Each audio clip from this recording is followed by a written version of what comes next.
Hello friends, welcome back to Byte Discovery. This is episode 4 of Learning Git Internals. So far in this series we have talked about internal Git mechanics. In this episode we'll use that knowledge to explore some utility Git commands. For example, git reset, git restore, and so on. So let's get started. Let's start today's session with the concept of a reflog. You might have seen this term in several discussions on internet, especially for the issues related with the lost commits. Let's try to understand what a reflog is and what kind of information it holds. So the Git reflog acts like a record book that keeps a chronological track of any changes that you have made to the references, and especially the commits. And by references I mean anything under the .git refs heads folder. Right. So now if something goes wrong, you can read the reflog and find a way to fix it. And we'll cover those scenarios as well if the time permits. So basically whenever there are any changes under the .git refs heads folder, for example, when you do a new commit or you do a cherry pick or you switch to a new branch, Git records these changes in the reflog. And you might ask, where is this information stored? All this information is stored under the files present under .git logs refs folder, but has to be interpreted in a specific way, and we'll see that in a minute. So let's see this in action. Let's start by creating a Git repository on the left panel. On the right hand side, we'll watch the reflogs. So we have created an empty Git repository. On the right hand side, if we say git reflog, this will error out because right now there are no changes to any references. Git reflog also comes with another flavor, which is git reflog show all, which shows all the changes to the references across all the branches. Right. And at this point, it doesn't show anything. Now, if I watch git reflog and on the above panel we watch git reflog show all, we can now track what changes happen when we make any commits to the repository. Let's create a file a.txt and let's make a commit 1 from the main branch and let's observe the output. So git reflog tells you that the current head, which is head@0, points to this commit ID, and it also tells us the action that this is an initial commit along with the commit message. But if you see up, we have the same message here, but additionally this message also points to refs heads main, which basically means at this point in time head@0 also points to refs heads main@0. Perfect. So now let's create one more file and let's commit it. And this is commit number 2 from main. And now let's see what has happened. This commit ID, which was head0, has now become head@1, and the latest commit has become head@0. And this is what we had discussed before, that git reflog tracks the changes in chronological order. And here it also tells you that the action was commit and this was the commit message. Same if you see up, this line is repeated. But when we check the refs heads main@0, we also see the same action and same message for this refs heads main. Now let's see what happens when we create a new branch. Check out -b and let's create a new branch called feature A. And now you can see the commit ID is the same. The head@0, which is the current active status of the branch, has done an action checkout and it automatically gives a message called moving from main to feature A. And here on top you can see a slightly different output. Head 0 is exactly the same, but the first one, now the active branch has moved from main to feat A, right? And this confirms that the head always points to the current active branch, and whatever actions happen on the current active reference will always be tracked. Now let's create a new file here, and again git, and this time this is commit number 3 from feature A.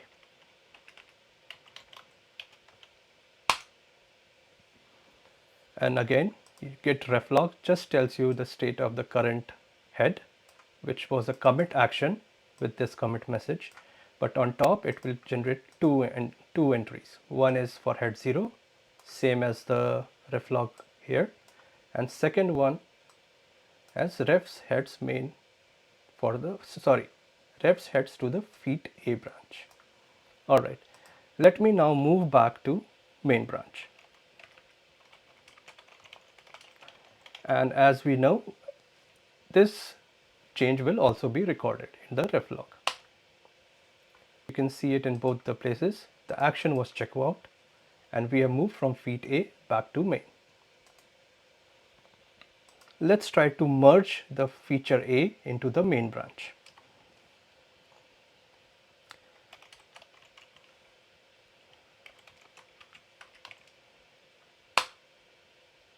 And now you can see this time the action was merge feature A, and it was a fast forward merge, which is again recorded on top here.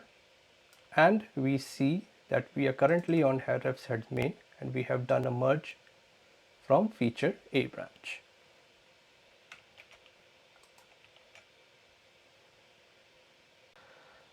Now let's explore few more options that Git reflog supports.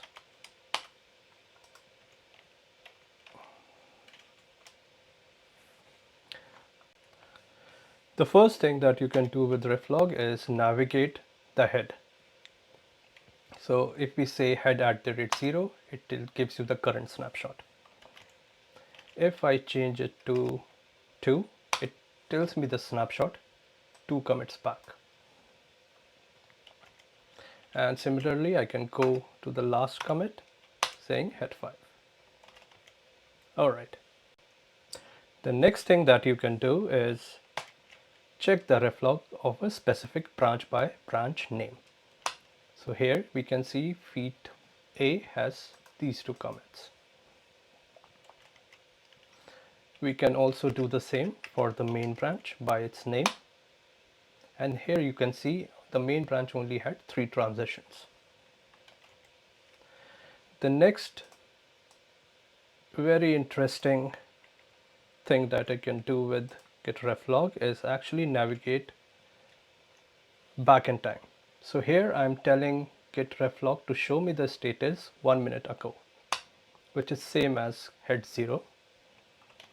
I can also ask it to tell me the status 5 minutes ago, and this is the output. Similarly, I could say something like yesterday, and it has nothing, which is about right. And same things can also be done for a specific branch by branch name.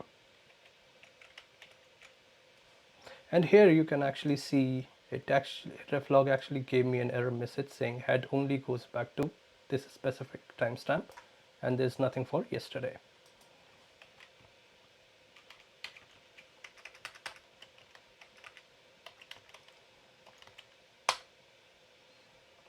Alright. With access to this information, we have the capability to check the status of any given branch at any given point in time. And this is very useful in recovering from errors in Git. So I hope that made sense, and let's move on to our next topic for today.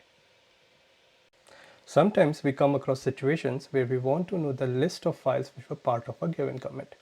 This is useful in scenarios where we want to check if we have changed a file by mistake in the wrong commit. To do this, we can use git show command. Let's see how it works. We will start by adding few files to our current commit or our new commit, which we can say 1.txt, and we want to do 2.txt.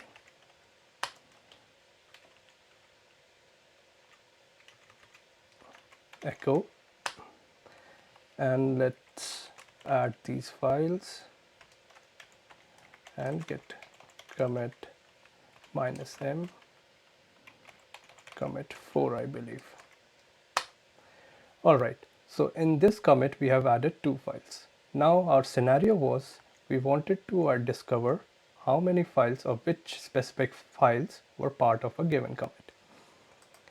To do this, we can use git show command, and what git show command does, it gives you the git diff of the files which have changed in the previous commit. So here you can see file 2.txt and file a.txt were part of this recent commit. Another thing which git show supports is flags similar to git reflog. So what I mean by that is we can do something like git show head, and it shows the recent commit and all the files which were changed in the recent commit. We can also go back in time to, let's say, 1 and find out which files were part of that specific commit.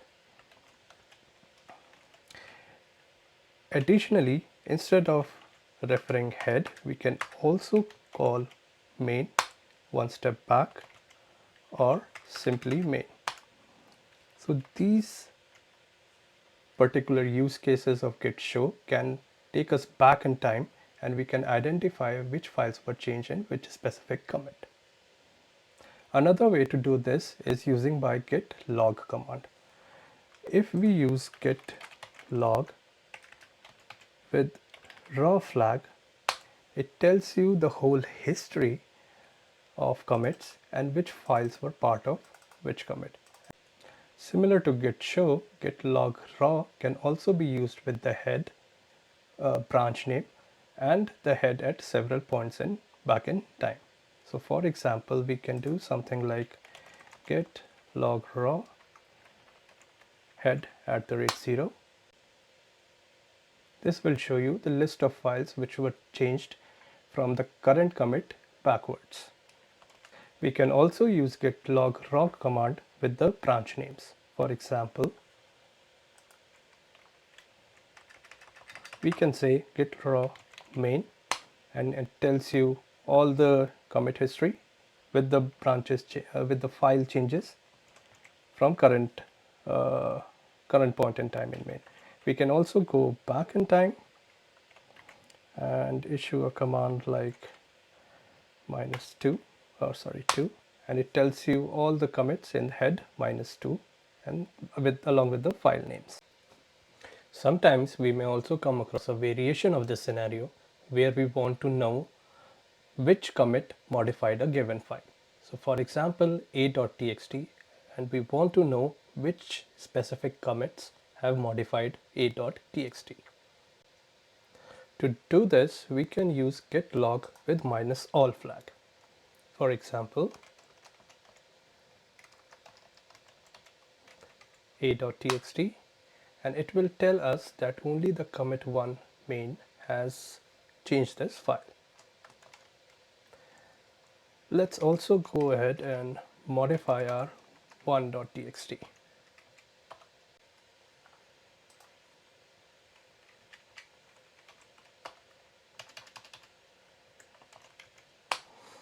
Let's add and commit this file.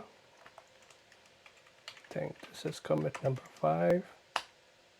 And now if we say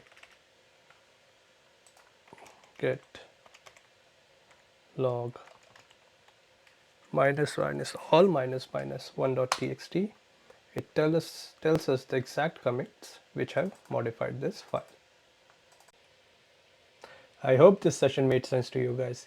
In this episode, we saw how Git tracks changes to references using reflog command and how to use git show and git log to figure out which files were part of a given commit and vice versa. In next few episodes, we'll talk about more commands like git reset, revert, and restore to change the commit history. And finally, move on to more advanced concepts like merge and rebase. So see you guys in the next episode.